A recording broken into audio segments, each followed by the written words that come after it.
তাসনিম জারা। আপনারা জানেন এনসিপির নেত্রী, সে আগে তার পরিচয় ডাক্তার ছিল।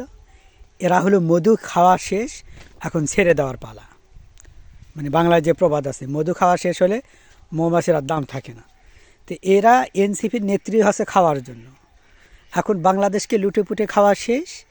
এনসিপির আর কোনো এই ঘাটের মরাদের আর কোনো দাম নেই, মূল্য নেই। যখন তারেক রহমান বাংলাদেশে আসার পর তার জনপ্রিয়তা দেখে এদের ডায়রিয়া শুরু হয়েছে যে এখন যদি এনসিপি থেকে পদত্যাগ না করি, যদি বিএনপিকে অথবা অন্যান্য ইয়াতে যোগ না দেই, তাহলে ভবিষ্যতে এই এনসিপি ঘাটের মরা নিয়ে থাকলে এদের উপরে বড় ধরনের বিপদ আসবে। বিপদ তো এসে আছে, কারণ হলো এত সুন্দর বাংলাদেশটাকে তারা তছনছ করে দিছে এবং নিরাপদে নিরাপত্তা তো দূরের কথা। এরা কক্সবাজার গেছে আর পিকনিক করছে আর খাইছে, আর কি করছে সেটা এরাই ভালো জানে। কথা হলো দেশকে নিয়ে ছিনিমিনি খেলা চলবে না। আজকেও এনসিপি থেকে বাদ গেল 47 লক্ষ টাকা নাকি জনগণ দিলে, এই টাকার কি হবে? আবার এরা দল থেকে বাদ যাওয়ার আগে আমার মনে হয় এনসিপি যতগুলো নেতা নেত্রী আছে প্রত্যেকের ব্যাংক অ্যাকাউন্ট, বাড়ি, সম্পদ সম্পন্ন হিসাব A to Z নেওয়া দরকার। যে এরা এনসিপির আগে কী ছিল, এনসিপির পরে কত কোটি টাকার মালিক হয়েছে। এখন এনসিপি থেকে কেটে পড়ার ধান্দা। কেন কেটে পড়ার ধান্দা?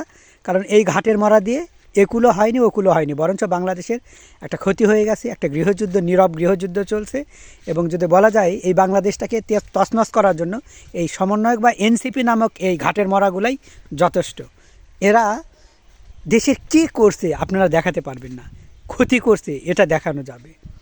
এবং এরা আসার পরই মানুষগুলো মারা, এবং বিশেষ করে এত বাংলাদেশে মানুষ খুন করছে, এত অনিয়ম, কোনো নিরাপদে কেউ নেই, কারো জীবন নিরাপদে নাই। আর চাঁদাবাজ যে পরিমাণ বাড়ছে, কারণ এরা তো নিজেরাই চাঁদাবাজের সাথে জড়িত, এরা চাঁদাবাজের লিডার। দেখলেন না কয়েকদিন আগে ওই সুরভি খাটকাপানি, সে নারী হয়ে ব্ল্যাকমেল করে, চিন্তা করা যায়। এবং 2.5 কোটি টাকার মতো সে ব্ল্যাকমেল করছে বসুন্ধরা একটা ইয়ার থেকে, ব্যবসায়ী থেকে। তাহলে একটা মেয়ে হয়ে যখন ব্ল্যাকমেল করে, তাহলে এরা কত বড় ডাকু হয়ে গেছে এই এনসিপিগুলা। এরা এক একটা ডাকাতের মানে তৈরি করার ফ্যাক্টরি। এই ফ্যাক্টরিগুলা বাংলাদেশকে শেষ করে দিল, তছনছ করে দিল। এখন যখন এনসিপি যখন দেখলো যে নির্বাচন হয়েই যাবে, এবং নির্বাচন হয়ে গেল, তো এনসিপিকে মানুষজন তো ভালোবাসা দূরের কথা থুতু দেয়। মানুষ এনসিপিকে কিন্তু ঘৃণা করে। কেন ঘৃণা করে? কারণ দেশটাকে এরা নষ্টের, মানে বাংলাদেশ নষ্টের পিছনে এনসিপি দায়ী, এই সমন্বয়গুলো দায়ী বাংলাদেশকে ধ্বংস করার পিছনে।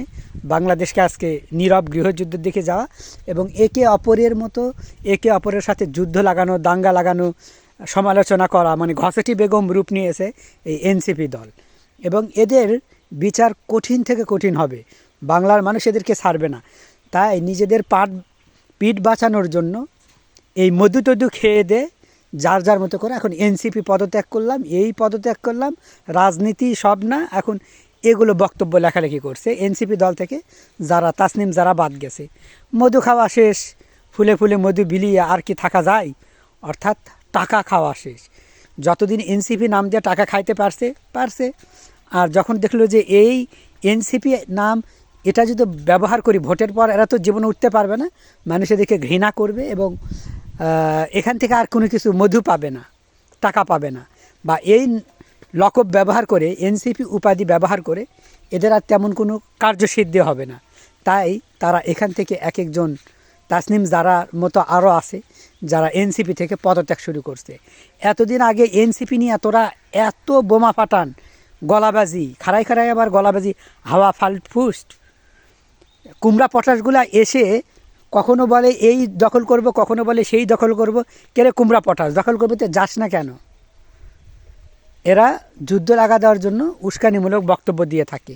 কেন দিয়ে থাকে? বাংলাদেশের মানুষের যেহেতু মন পাচ্ছে না, আর এনসিপি যেহেতু ঘৃণায় পরিণত হচ্ছে।